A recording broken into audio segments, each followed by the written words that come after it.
नमस्कार, आप देख रहे हैं जी मध्य प्रदेश छत्तीसगढ़ और मैं हूं आपके साथ तृप्ति सोनी। एग्जिट पोल के आंकड़े आ गए और आंकड़ों के बाद में अनुमान पर सियासी बयानबाजी तेज है। एग्जिट पोल के आंकड़ों को लेकर पीसीसी चीफ कमलनाथ ने सोशल मीडिया पर पोस्ट किया, लिखा कि जानबूझकर एग्जिट पोल में कांग्रेस की सीटें गिराई गई। ये कार्यकर्ताओं को निराश करने का षड्यंत्र है। झूठा माहौल दिखाकर अधिकारियों पर दबाव बनाने की कोशिश है। सभी कार्यकर्ता एकजुट होकर मैदान में उतरें और निष्पक्ष मतगणना करवाएं। हम जीत के लिए तैयार हैं। 3 दिसंबर को कांग्रेस पार्टी की सरकार बनेगी। तो कमलनाथ ने एक्स पोस्ट में लिखा है कि ये षड्यंत्र है कार्यकर्ताओं का मनोबल गिराने का, लेकिन कार्यकर्ता एकजुट होकर मैदान में आ जाएं।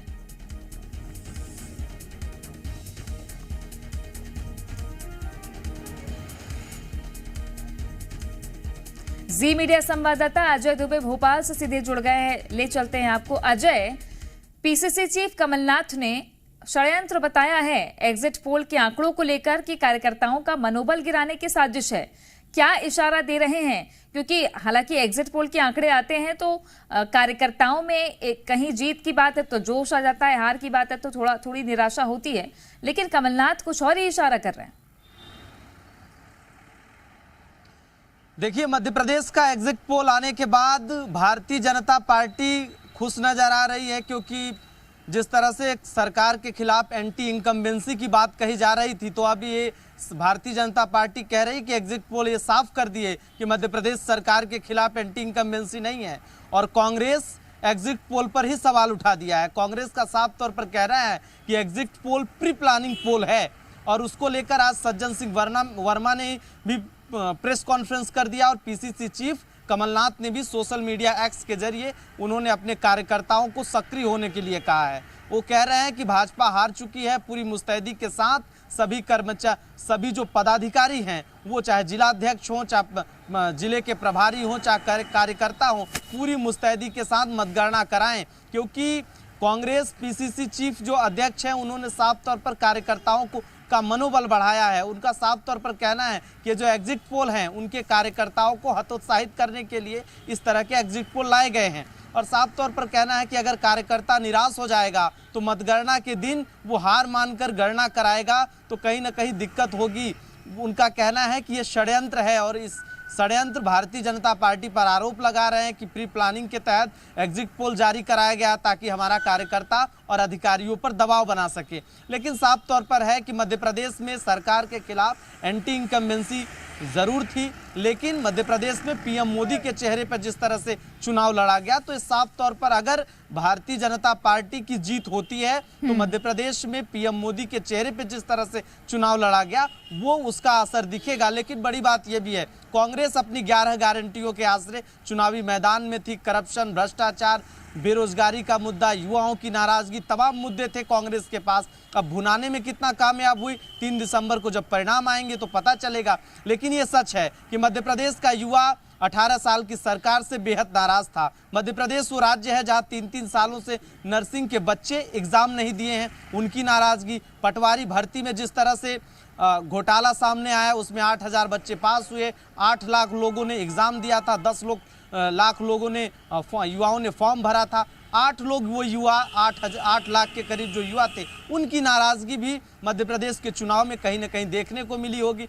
अब रही बात महिलाओं को साधने की, तो भारतीय जनता पार्टी ने लाडली बहना के जरिए 1250 रुपए, 1250 रुपए देकर जिस तरह से लाडली बहनों के साधने की कोशिश की, लेकिन कांग्रेस ने भी उसका काट लेकर चुनावी मैदान में उतरी। नारी सम्मान योजना के बीजेपी प्रवक्ता नेहा बग्गा हमारे साथ में फोन लाइन पर जुड़ गई हैं। नेहा जी, कमलनाथ कह रहे हैं कि ये साजिश है एग्जिट पोल में जो आंकड़े बताए गए हैं कार्यकर्ताओं को निराश करने के लिए। तो ऐसे में आपको क्या लगता है कि एक तरफ तो कांग्रेस को कहीं कहीं मामूली बढ़त बताई, लेकिन बीजेपी को भी निराश नहीं किया एग्जिट पोल ने। आपको लगता है कि कहीं कोई साजिश होगी? देखिए, एक बात बहुत स्पष्ट है कि जब जब कांग्रेस चुनाव हारती है तब भ्रम पैदा करने की स्थिति वो लेकर आती है, चाहे चुनाव आयोग पर प्रश्न उठाना हो, चाहे अधिकारियों पे, कर्मचारियों पे, या फिर ईवीएम मशीन पे। अब अपने कार्यकर्ताओं को बूस्ट करने के लिए, 2 दिन और जीवंत दिखाने के लिए कमलनाथ जी इस प्रकार के ट्वीट का सहारा ले रहे हैं, पर उससे कोई बहुत अंतर नहीं आएगा। क्योंकि कांग्रेस जिस तरीके से चुनावी राजनीति के लिए सिर्फ पॉलिटिकल टूरिज्म के लिए निकलती है, चुनाव के समय 365 दिन भारतीय जनता पार्टी का कार्यकर्ता संगठन के विचार और सरकार की योजनाओं को लेकर जन जन तक पहुंचता है। ये अंतर है कि एग्जिट पोल बढ़त दिखा रही है भारतीय जनता पार्टी को। जो बीमारू राज्य दिग्विजय सिंह छोड़ के गए थे, आज उसको सुचारू और स्वर्णिम की यात्रा पर अगर कोई लेके गया है तो भारतीय जनता पार्टी लेके गई है। कांग्रेस पार्टी, कमलनाथ जी, राहुल गांधी जी, प्रियंका गांधी जी जिस प्रकार से जात पात पे बांटने का काम कर रहे थे, ठीक है, आज उसमें अंतर क्या आया है कि प्रधानमंत्री जी कहते हैं कि मेरे लिए 4 ही जातियां हैं, एक गरीब, एक किसान, एक महिला और एक युवा। अब जब ये सारे पैरामीटर्स पर फेल हो गई कांग्रेस पार्टी, तो केवल एक उत्सव के लिए चलिए जवाब ले लेती हूँ मैं। के मिश्रा नेता कांग्रेस के जुड़ गए हमारे साथ में। मिश्रा साहब, या तो एग्जिट पोल सही या गलत, साजिश कैसे?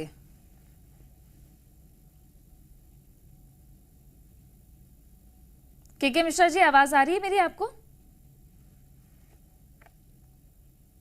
चलिए, शायद आवाज नहीं पहुंच पा रही है। नेहा जी, ये बताइए कि जो एग्जिट पोल के आंकड़े आए हैं अलग अलग पोल्स में, अगर हम देखें या पोल्स ऑफ पोल्स को भी देख लें, तो ऐसा लगता नहीं, जो मार्जिन रखा है उसमें भी अपने आप में वो एक बड़ा मार्जिन दिखता है। आपको विश्वास है कि एग्जिट पोल के आंकड़ों पर?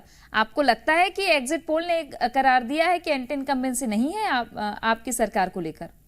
देखिए, किसी प्रकार की एंटी इनकम्बेंसी नहीं है, किसी प्रकार का कांटा नहीं था, क्योंकि जनता और भारतीय जनता पार्टी के बीच में लगातार संवाद हुआ है, लगातार योजनाएं पहुंची हैं। और जिस संख्या में महिलाएं निकल कर आई हैं, कई आप डिस्ट्रिक्ट जिला उठाकर देखिए, जहां पर 80 से लेकर 85% तक महिलाओं ने बाहर आकर वोटिंग की है। स्पष्ट दिखा रहा है कि महिलाओं का चाहे राजनीतिक सशक्तिकरण हो, चाहे आर्थिक सशक्तिकरण हो, या फिर सामाजिक सशक्तिकरण हो, ये करने का काम निरंतर भारतीय जनता पार्टी की सरकार ने किया है, और उसी का परिणाम है कि आज ये सब बाहर निकल कर आई हैं। चलिए, के मिश्रा हमारे साथ में जुड़ गए हैं।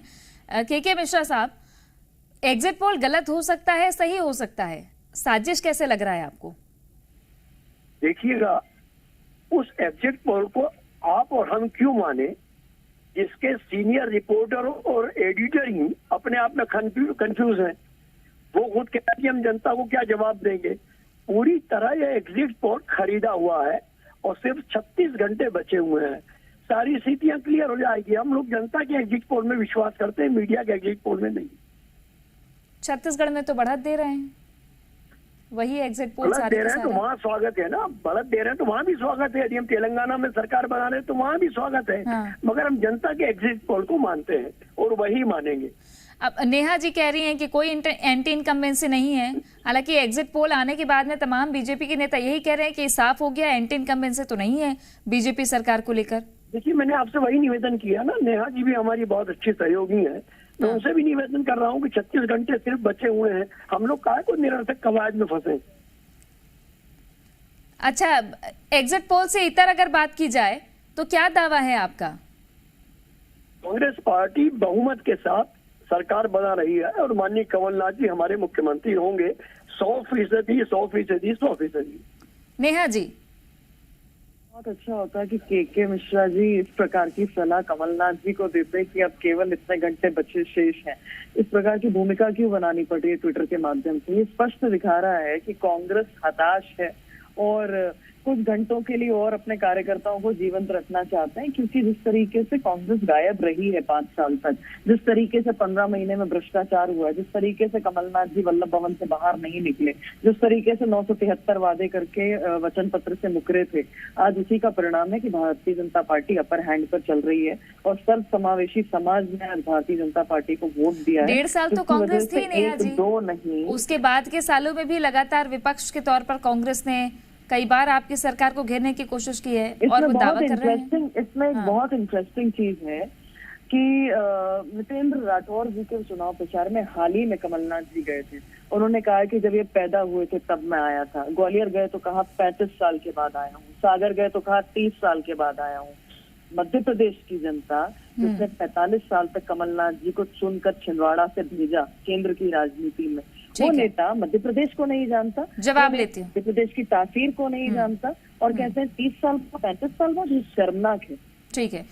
के मिश्रा जी, तासीर कैसी है और तस्वीर क्या आएगी फिर ऐसे में? देखिए, तासीर भी वही है, तस्वीर भी वही है और तकदीर भी वही है। अब चूंकि दिल समझाने के लिए ख्याल अच्छा है गालिब, तो कुछ घंटे रजाई ओढ़ के आराम कर लेंगे। ठंड भोपाल में बहुत पड़ रही है तो आराम कर लेने दीजिए उन्हें।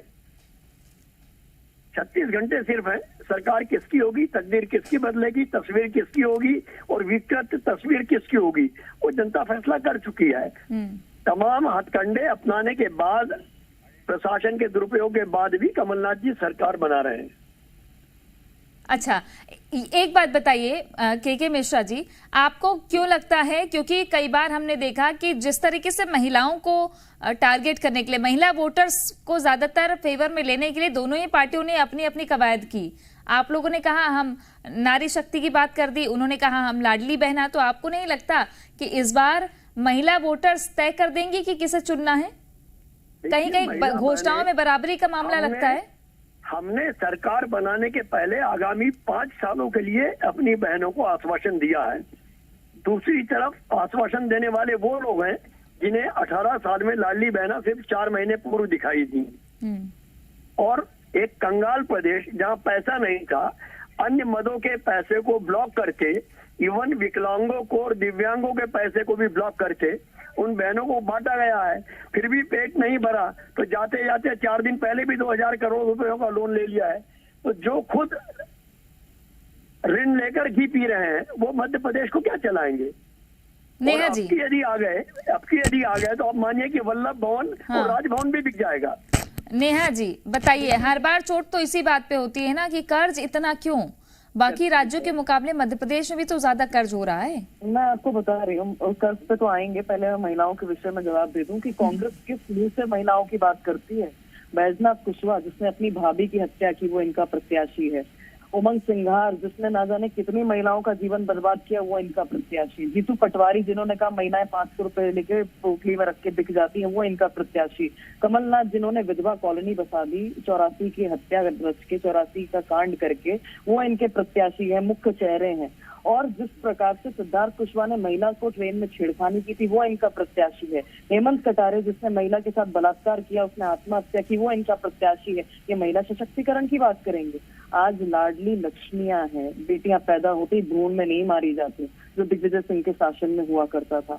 आज वो बेटियां पैदा होती पति होती हैं। आज बहनें जो है वो 50% की आबादी, 50% का आरक्षण पा रही है। और इसीलिए 2 लाख महिलाएं जनप्रतिनिधि हैं, पंच, सरपंच, अध्यक्ष, महापौर और सदस्य। ये भारतीय जनता पार्टी के शासन में हुआ है। ठीक है, ये मूल अंतर दिखाता है कि महिलाओं का सशक्तिकरण हो, कर्ज पर, जल्दी से कर्ज पर, ये भारतीय जनता पार्टी ने कार्य किया। कर्ज पर जल्दी से वो कह रहे हैं कि वल्लभ भवन, राजभवन भी बिक जाएगा, इतना कर्ज ले रही है बीजेपी की सरकार। हाँ बिल्कुल बिल्कुल, मैं स्पष्ट बता दूं कि कर्ज किसे मिलता है? कर्ज उसे मिलता है जिसकी क्रेडिबिलिटी होती है मार्केट में। एक उदाहरण छोटा सा कि एक व्यापारी जाता है, अगर उसकी क्रेडिबिलिटी नहीं होती तो उसे कर्ज नहीं मिलता किसी भी बैंक से। उस कर्ज को उतारने का काम, मध्य प्रदेश की जीडीपी को बढ़ाने का काम, पर कैपिटल इनकम 1,47,000 है। ये कब हुआ? ये भारतीय जनता पार्टी की सरकार में हुआ। सिंचाई रकबा जो है 45 लाख हेक्टेयर। आप क्यों चिंतित हैं के मिश्रा जी? बताइए, वो कह रहे हैं कि हमारा तो भरोसा है, हमारी सरकार भरोसे की है, इसलिए हमको कर्ज मिल जाता है। आप क्यों चिंतित हैं इसको लेकर, कर्ज को लेकर? भीख मांगकर मकान बनाना और बाद में कर्ज न चुका पाने पर आत्महत्या कर लेना, तो ये कौन सा सिद्धांत है? पहले आप इंफ्रास्ट्रक्चर जो को बनाने के लिए पहले आप वो तैयारी तो कीजिए कि सरकार की आय कहां से होगी। सिर्फ लोन लेकर 50% कमीशन कैसे खाया जाए? मैंने वही निवेदन किया आपसे भी कुछ देर पहले कि जाते जाते भी 2000 करोड़ रुपए का लोन लेके 50% कमीशन पहले निकाल लिया गया है। तो जिनकी नियत उद्योग लगाने के पहले सब्सिडी खाने की हो, वो क्या उद्योग लगाएंगे और क्या प्रदेश चलाएंगे? और आदरणीय नेहा जी बड़ी महिला सशक्तिकरण की, महिलाओं को लेकर बात कर रही थी, तो आप उसी भारतीय जनता पार्टी की प्रतिनिधि है ना, जिसमें ब्रजभूषण सिंह सांसद हैं, जिन्हें लेकर आपके प्रधानमंत्री जी ने एक शब्द भी आज तक नहीं बोला। जिन भारतीय महिला पहलवानों के पदक को प्रधानमंत्री जी ने देश हित में बनाया, फोटो खिंचवाया, उनको लाठियों से पिटवाया, आप उसी पार्टी की प्रवक्ता है ना। अब मुद्दा क्या है? किन मुद्दों पर चुनाव परिणाम आएंगे, ये तो 3 दिसंबर को साफ होगा, तब फिर एक बार फिर से चर्चा करेंगे। बहरहाल शुक्रिया आप दोनों का हमारे साथ जुड़ने के लिए। मध्य प्रदेश की सियासत से जुड़ी बड़ी खबर आपको बता रहे हैं और महा एग्जिट पोल के जो आंकड़े आए तो पोल ऑफ पोस्ट क्या कहता है, 118 से 136 के बीच भारतीय जनता पार्टी को सीटें जाती दिख रही हैं। कांग्रेस को 92 से 109 के बीच सीटें जाती दिख रही हैं। 2 से 12 अन्य दलों को एग्जिट पोल में सीटें जाती दिखाई गई है। तो ये महा एग्जिट पोल के आंकड़े सामने आए हैं जिसने बीजेपी को थोड़ा खुश होने का मौका दिया है। कांग्रेस को मामूली बढ़त की बात कही, लेकिन अगर पोल ऑफ पोस्ट निकालें तो यहां भी बीजेपी को मध्य प्रदेश में बढ़त मिलती दिख रही है। हालांकि नतीजे बताएंगे। और जो एक्स पोस्ट कमलनाथ का सामने आया, उन्होंने कहा कि षड्यंत्र है, जानबूझकर सीटें गिराई गई है। लेकिन जब नतीजे सामने आएंगे तो देखना होगा कि किसकी सरकार बनती है।